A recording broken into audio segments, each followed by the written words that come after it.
Community English academy এর essential reference ওয়ার্ডস এর part 3-তে সবাইকে স্বাগত।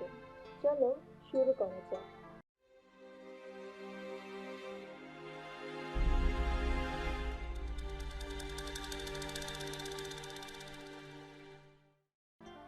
নাম্বার 1, alienation, পলায়ন পর স্বভাব।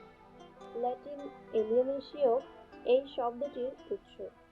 সাহিত্যে এলিয়েনেশন ইফেক্ট বলে একটি টার্মস আছে, যেখানে কবি বা সাহিত্যিকেরা বাস্তব জগতে যে কোনো কারণে থাকতে চান না এবং সাহিত্যে তারা একটা পরাবাস্তব জগৎ সৃষ্টি করেন এবং ওই জগতে পরিভ্রমণ করেন।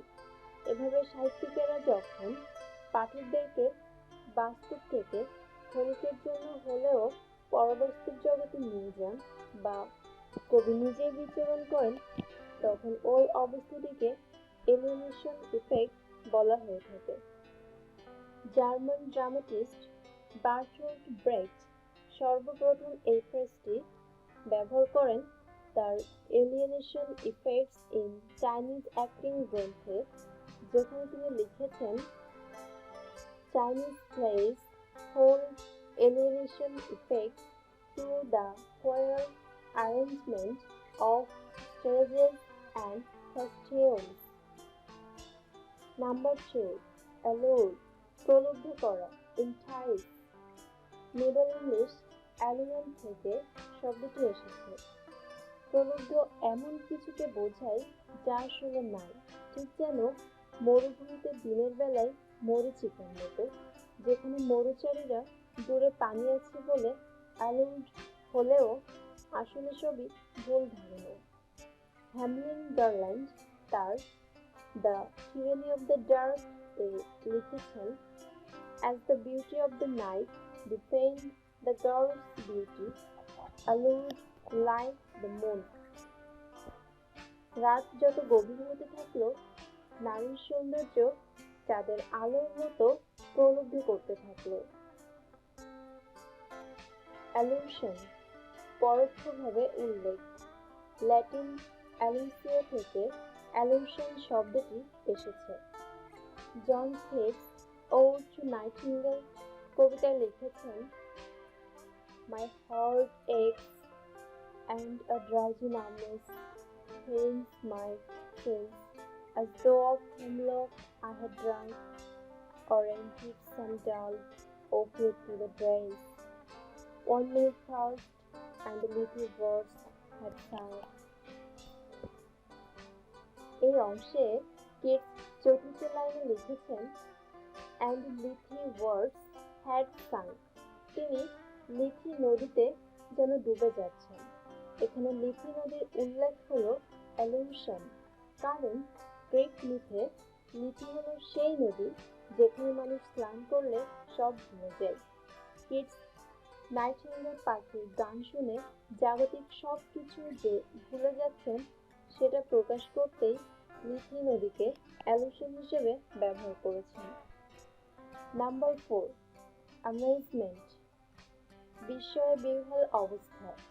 13th সেঞ্চুরিতে এই শব্দটি মেক ক্রেজি অর্থে ব্যবহৃত হতো, কিন্তু 16th সেঞ্চুরিতে শেক্সপিয়ার তার নাটকে এই শব্দটির পরিবর্তিত অর্থে ব্যবহার করেন, যেটা এখন আমরা ব্যবহার করে থাকি।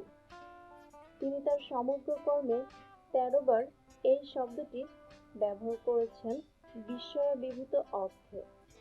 Major for Major, Act 4, Scene 2, Duke Vincencio. Look, the unfolding star calls up the shepherd. Put not yourself into the amazement how these things should be. All difficulties are easy when they are known. দেখো, প্রস্ফুটিত তারা রাখালদেরকে রেখে বলছে, এটা এভাবে হওয়া উচিত কিনা তা ভেবে বিস্ময় বিহ্বল হও না।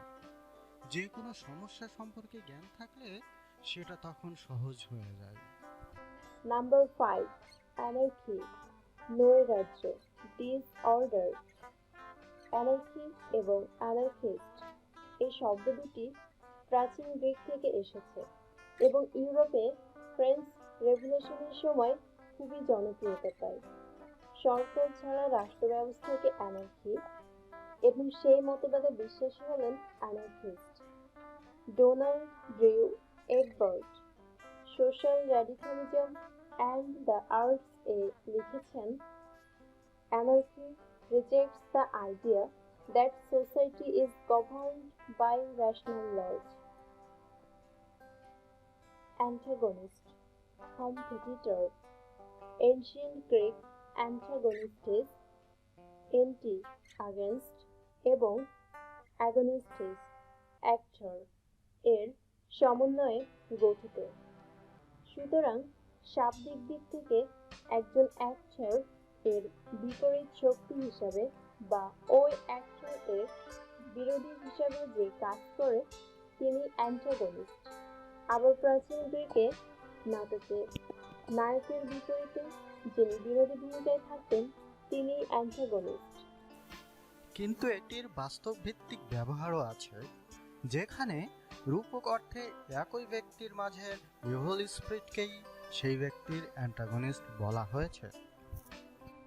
রবার্ট লুইস স্টেভেনসন তার ডক্টর জেকল এবং মিস্টার হাইড গ্রন্থে বলেছেন, man is not truly one but truly true. In other words, every man's antagonist exist within himself. এখানে তিনি মানুষের ভালোত্বের আড়ালে যে কদাকার মানুষটি লুকিয়ে থাকে হাইডকে সৃষ্টি করে সেটাই প্রকাশ করলেন। এন্টি হিরো, খল নায়ক, কোনো সাহিত্যের নায়ক, কিন্তু তার মাঝে নায়কোচিত বীরত্ব না থেকে ৮-১০টা মানুষের মতো জীবনাচার সম্পন্ন ব্যক্তি হল এন্টি হিরো। মিল্টন এর প্যারাডাইস লস্ট এ সেইটানকে কেন্দ্র করেই সমগ্র কাব্য বিকশিত।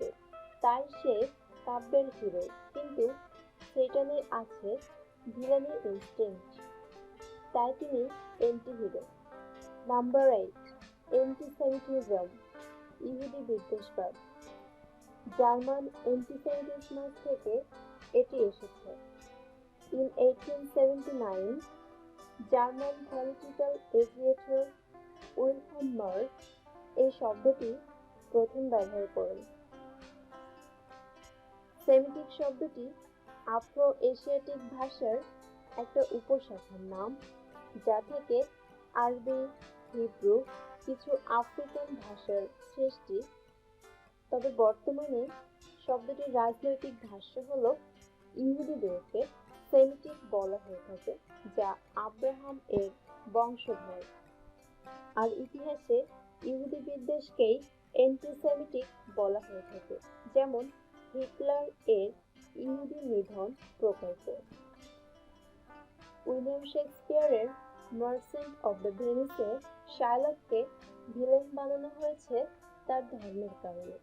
এটি উইলিয়াম শেক্সপিয়ার এর antisemitic treatment against Sherlock.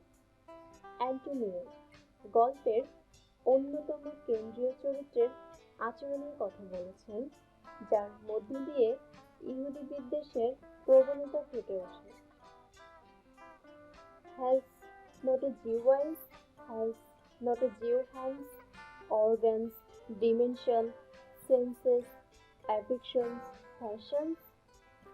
Feed with the same food, hurt with the same weapons, subject to the same disease, geared by the same means, warmed and cooled by the same winter and summer. As a Christian is, if you prick us, do we not bleed? If you tickle us, do we not laugh? If you poison us, do we not die? Ride till I can't no more. I got the horses in the back,